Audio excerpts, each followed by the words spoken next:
Okay, let us solve one more example of the Nyquist plot having a different concept, where we have given the open loop transfer function as g of s is equal to s plus 2 by s plus 1 into s minus 1. So as a normal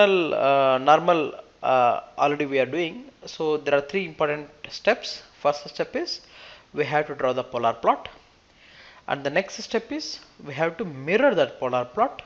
So while doing the mirror, generally we do mistakes, okay, that we have to be careful. And third part is number of encirclements.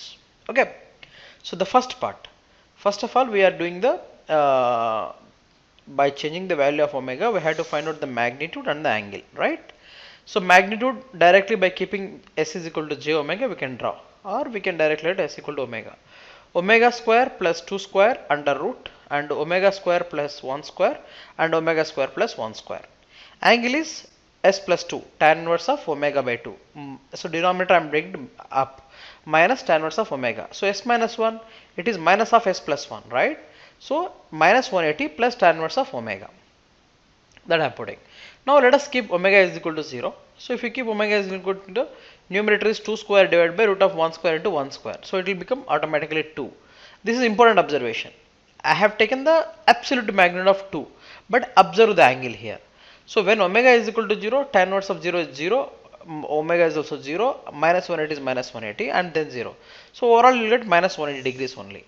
Now let us keep omega is equal to 180, okay, infinity. At omega is equal to infinity, infinity by infinity into infinity. So the denominator infinity is more, 1 by infinity is 0. Now substituting the same thing, 90 minus 180 plus 90, you will get minus 90. Now observe carefully from where to where it is going. At omega is equal to 0, the angle is minus 180, but the magnitude is 2. So 2 we have taken absolute value, okay, that 2 will start at the negative side. Okay, observe, that is the most important observation. Now when the omega is changing from 0 to infinity, so it is going towards minus 90. So that is minus 90. Why I am changing the mirror imaging? I did a mistake, you observe. The arrow has to go in a reverse direction, but I did in this direction. Okay, that is a mistake, you should not do that. So now I have to know what is the number of encirclements. N is equal to p minus z.